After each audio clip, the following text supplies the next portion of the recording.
Hello दोस्तों, स्वागत है आपका एक बार फिर से हमारे चैनल डाटा 24 में। आज मैं बात करूंगा मेरे साथ घटी हुई एक खौफनाक घटना के बारे में, जिसे सुनकर आपकी रूह कांप उठेगी। दरअसल ये घटना मेरे साथ ट्रेन में घटी थी, और मेरे साथ जो हुआ उसको आप यकीन नहीं मान पाओगे। तो आइए दोस्तों, बढ़ते हैं आज की नई कहानी की ओर। ट्रेन के एसी कंपार्टर में मेरे सामने की सीट पर बैठी लड़की ने मुझसे पूछा, हेलो, क्या आपके पास इस मोबाइल की सिम निकालने की पिन है? उसने अपने बैग से एक फ़ोन निकाला। वह नया सिम कार्ड उसमें डालना चाहती थी, लेकिन सिम स्लॉट खोलने के लिए पिन की ज़रूरत पड़ती है, तो उसके पास शायद नहीं थी। मैंने हाँ में गर्दन हिलाई और अपने क्रॉस बैग से पिन निकालकर उसको दे दी। लड़की ने थैंक्स कहते हुए पिन ले ली और अपना काम करके मुझे वापस कर दी। थोड़ी देर बाद वो फिर से इधर उधर ताकने लगी। मुझसे रहा नहीं गया। मैंने पूछ लिया, कोई परेशानी? वो बोली, सिम स्टार्ट नहीं हो रहा। मैंने मोबाइल मांगा, उसने दिया। मैंने उससे कहा, सिम अभी एक्टिव नहीं हुई है, थोड़ी देर में हो जाएगी। एक्टिव होने के बाद आईडी वेरिफिकेशन होगा, उसके बाद आप इसे इस्तेमाल कर सकेंगी। लड़की ने पूछा, आईडी वेरिफिकेशन क्यों? मैंने कहा, आजकल सिम वेरिफिकेशन के बाद एक्टिव होती है, फिर नाम से सिम उठाई गई है, उसका ब्यौरा पूछा जाएगा, आप बता देना। लड़की बुदबुदाई, हो। मैंने दिलासा देते हुए कहा, इसमें कोई परेशानी की बात नहीं है। वह अपने एक हाथ से दूसरे हाथ दबाती रही, माना किसी परेशानी में हो। फिर मैंने विनम्रतापूर्वक कहा, आपको कहीं कॉल करना हो तो मेरा मोबाइल इस्तेमाल कर लीजिए। लड़की ने कहा, जी फ़िलहाल नहीं, थैंक्स। लेकिन ये सिम किस नाम से खरीदी है मुझे नहीं पता। मैंने कहा, एक बार एक्टिव होने दीजिए, जिसने आपको सिम दी है उसी के नाम से होगी। उसने कहा, ओके जी, कोशिश करते हैं। मैंने पूछा, आपका स्टेशन कहाँ है? लड़की ने कहा, दिल्ली। और आप? लड़की ने मुझसे पूछा। मैंने कहा, दिल्ली जा रहा हूँ, 1-2 दिन का काम है।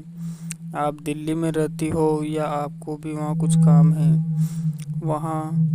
लड़की बोली, नहीं, दिल्ली में कोई काम नहीं, ना ही मेरा घर है वहाँ। तो मैंने उत्सुकतावश पूछा। वो बोली, दरअसल यह हमारी दूसरी ट्रेन है जिसमें आज मैं सफ़र कर रही हूँ। दिल्ली से तीसरी गाड़ी पकड़नी है, फिर हमेशा के लिए आज़ाद। आज़ाद? लेकिन मैंने कहा, किस जेल से?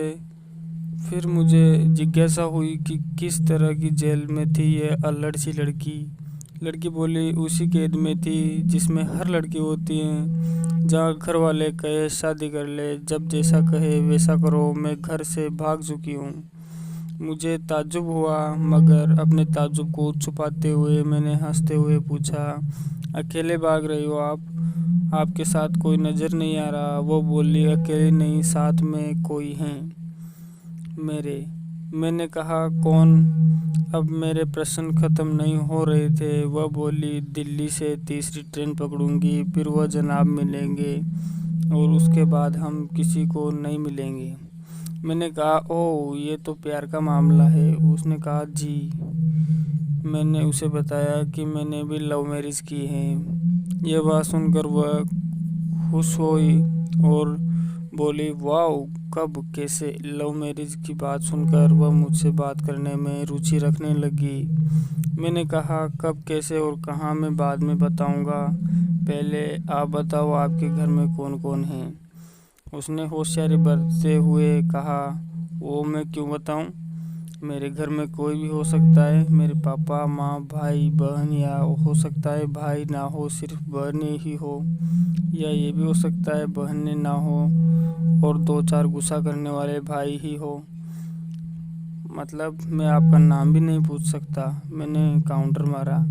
बहुत बातूनी लड़की थी। थोड़ी इधर उधर की बातें करने के बाद उसने मुझे टॉफ़ी दी जैसे छोटे बच्चे देते हैं क्लास में।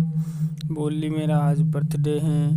मैंने उसकी हथेली से टॉफ़ी उठाते हुए बधाई दी और पूछा कितने साल की हुई हो। वो बोली 19 की। मैंने कहा मतलब भागकर शादी करने की कानूनी उम्र पार कर चुकी हो। वह हंसी। कुछ देर बाद काफ़ी फ्रैंक हो चुके थे हम दोनों, जैसे बहुत पहले से एक दूसरे को जानते हो। इस तरह मैंने फिर उसकी ही दी हुई टॉफ़ी खाई। टॉफ़ी खाते ही मुझे पता नहीं क्या हुआ, थोड़ी देर के लिए वहाँ सब कुछ धुंधला धुंधला दिख रहा था और फिर मैंने वहाँ ये सब किसी को बताना भी चाहा कि मेरे साथ ये हो क्या रहा है, लेकिन मैं बोल ही नहीं पा रहा था। मैं अचेत अवस्था में आ गया था। उसके बाद मुझे कुछ नहीं पता उस लड़की ने मेरे साथ क्या किया। जब मुझे होश आया तो मैं एक जंगल में बनी झोपड़ी में था।